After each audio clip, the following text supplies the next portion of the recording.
So we're back again after last time was once again one of these longer parts because I actually realized that I didn't actually quite remember what I wanted to talk about. Yeah, maybe I should think about that before I talk about something. Anyway, need to. Oh yeah, once again, I always cut the parts at like the 100 red coins for some reason. This geometry, by the way, is horrible as you can see. I can't even do the air kicks because it immediately wants me to dive. But it still works. This geometry is something different. Anyway. So, yeah, it's probably because the 100 coin stars are the longest ones and I go like, oh, I don't want to do it at this part, so I do it in the next part. And I guess that's how those parts always end up separated at that point. I like that they have running Koopas like this in here. Oh, I couldn't dive. Eh. And of course they give blue coins, which is good. They also have the sun here. I don't know which enemy archetype that is. Oh, also the Poke. I really don't know which archetype this. Oh, this doesn't work. I'm gonna need to do some... Oh, look at this. I need to do some actual, like, challenging platforming to get to that red coin. It's almost like this is good design. Yeah. And here you can do... It's a different thing, but a different solution. It's the same thing with different solution. It's the same thing with like, okay, you have a red coin on a pillar, but the solution is different. The solution over there was jump on that smaller thing. The solution over here was jump on that little palm tree, and then go up here. That's nice as well, that you show the player, oh, there's different solutions, and the player feels like, cool, that's nice. I feel good for using a different solution for a similar problem. Game design. I completely bonked up those coins, or whatever. I guess it's also nice, one thing to say is that just that there's something in this corner alone already make it really good. Imagine if there was nothing in that corner and I find that corner and I'm gonna be like, oh, I just found that corner. Time for my just rewards, and I got fucking nothing.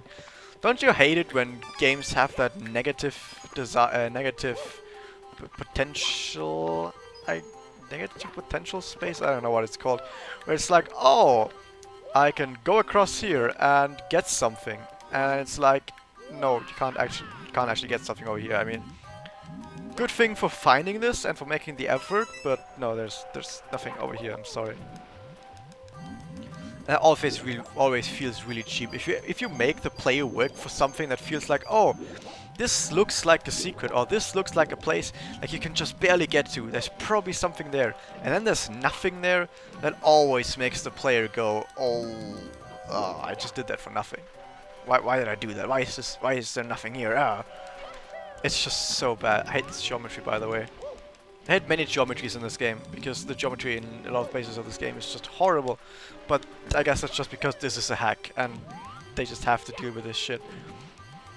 So I guess I can't fault it too much. I guess I can still say they could have still made the geometry on all of this stuff better. But, whatever. I wonder if there's something down there, actually. I think this might actually be a warp. No! Okay. Now, I've talked about how good this hack is and how negative potential space is really bad. And then I actually reached one of these spaces in this good hack, as well as look at this little bit of water that goes onto the sand right here. It's a bit odd. Anyway, so yeah, like I said, this hack is obviously not perfect, and there's some stuff with it as well, but you know, that's kind of have to anticipate stuff like that, obviously. Oh my god. I hate chasing these guys. By the way, I think the 100 coin star in this area is actually not that easy. I think it's actually one of the harder 100 coin stars. By the way, I think this might actually be a way to the star up there. Whatever. I think for the final star I need to actually be on the final star in order to actually be able to do it. Because the thing, you need tornadoes to get there, but the tornado wasn't active.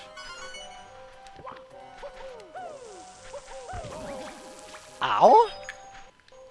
Asshole. I don't think there's actually that much over there. Where is all the rest? I think the rest might actually be in the pyramid. Are you even supposed to be able to get back from the pyramid? Like if you go in? Like, I know you can by doing the wall jumping shit. Oh my god. That's death sand down there. I don't want to get in there. Oh shit. Yeah, fuck this. Yeah, I don't want to deal with that, like, at all. Oh, this for 1 coin. I guess there's 5 more coins up there, but nah. Ow! Yeah, that's death. I don't even need to show it to you, but yeah, that's death. I guess if it happens again, I can show it to you that it is indeed death. Oh, I bounced off the thing. That was odd. Eh? Oh my god, that's one thing that actually I just don't... There's actually some things that I don't like about the Mario controls, the Super Mario 64 controls. And one of the things that if you want to do a long jump and you press A and Z at the same time, actually do this. The fact that you have to press Z slightly before, or maybe even a little bit before pressing A, can very often fuck you over in a really stupid way. I mean, you kind of get used to it. Like, obviously, you get used to it after a while. But if you play other games where you have a similar mechanic and you can actually play it, you can actually press it at about the same time, and you start to realize that, man, I really should be able to press it at the same time. Why can't I do that? Thanks for actually not throwing me off. And then it feels kind of cheap that you can't do it in here. So, that's also one of the things about game design, I'd say. That game design... Something that looks like good game design in one game might not actually be good game design overall. Like, something that you notice only when comparing games. Like I said right then. It's just other games that have similar long jump mechanics. And if you can press A and Z at the same time in those games and it works, and let's say you play those games first, and then you go to Super Mario 64, and then you realize, man, I can't do this for some reason. I keep doing this. I keep doing this. Oh my god, and it feels really bad. Drinking didn't work. Yeah. So at that point you could go, man, is it just? I mean, I guess the controls are just a bit different, but at that point you could wonder, maybe the controls for one of those games are just bad. I don't know how you want to say it, but maybe one of the controls for one of those games should not be that way. Yeah, by the way, this tornado wasn't here on the other star, it was only here on this star. What happened? You're supposed to do it that way. Why am I not getting any height?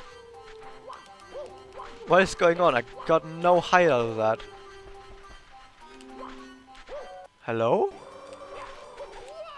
There we go. Look at how much more height that is. Oh, that's so weird. Anyway. And in my opinion, in that case, it's actually the Super Mario 64 controls being subpar.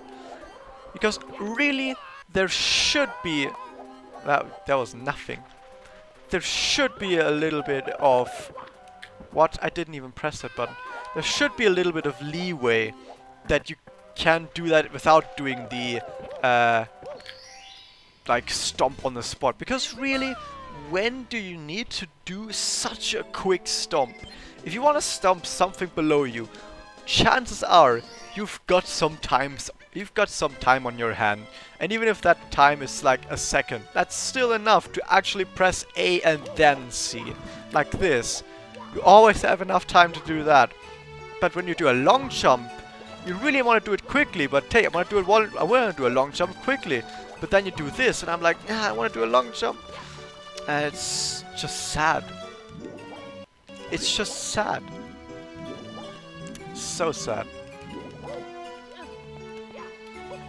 So that's one of those things that Super Mario 64 controls are actually not that great in my opinion. Well, not overall, but in that case, they're not as great as they could be.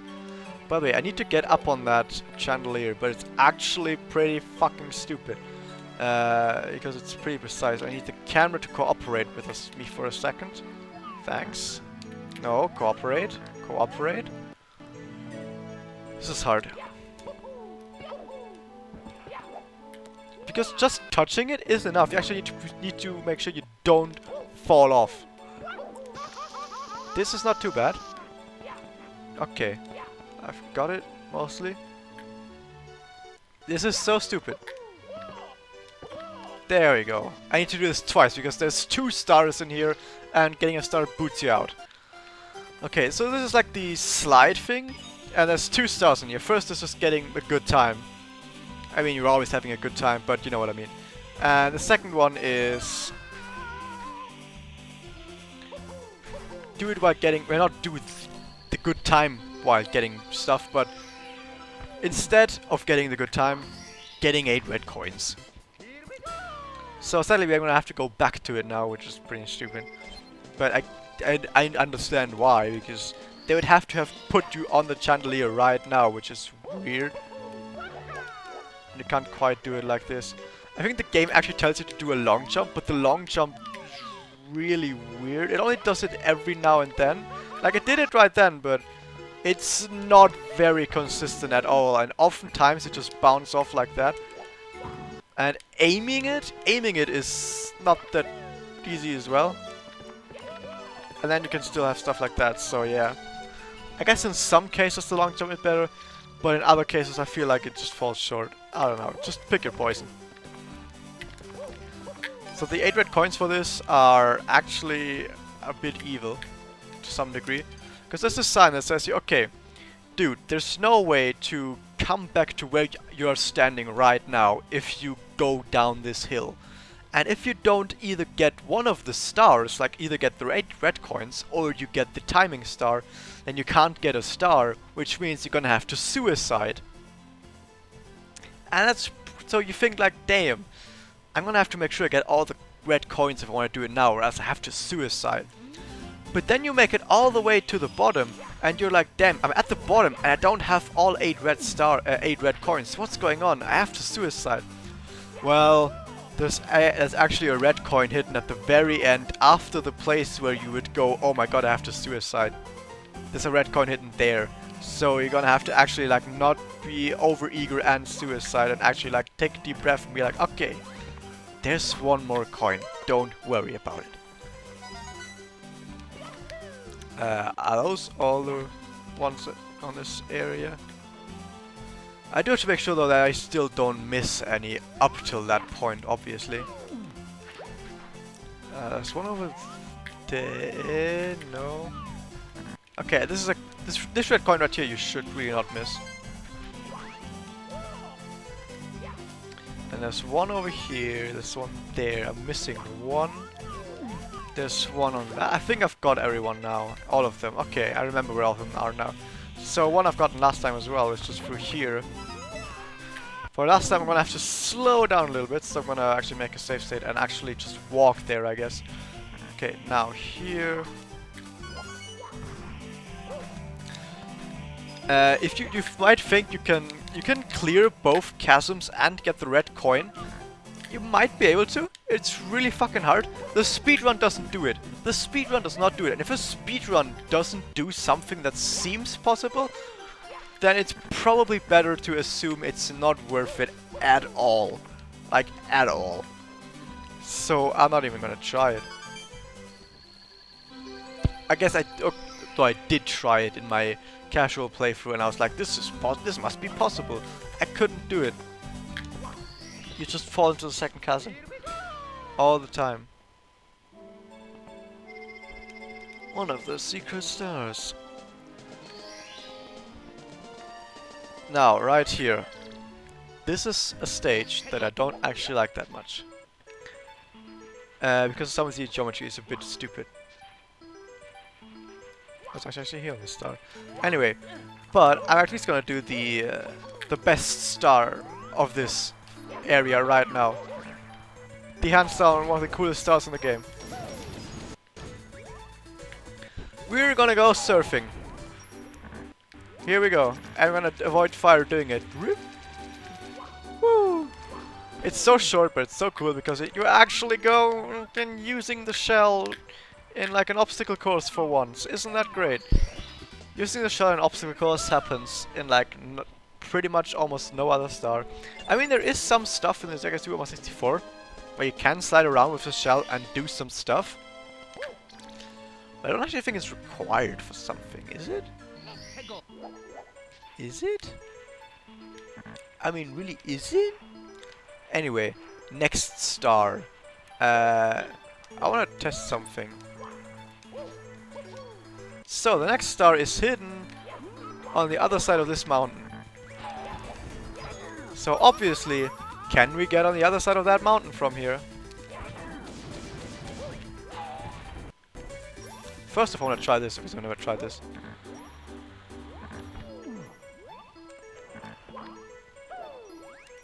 Well, yeah, we can. I mean, there's a speedrun trick right there. The camera doesn't want to cooperate. Camera? Hello? The camera doesn't want to spin, like, at all. There we go. You can just brute force your way through this most of the time. Not all of the time. These patterns are a bit weird sometimes.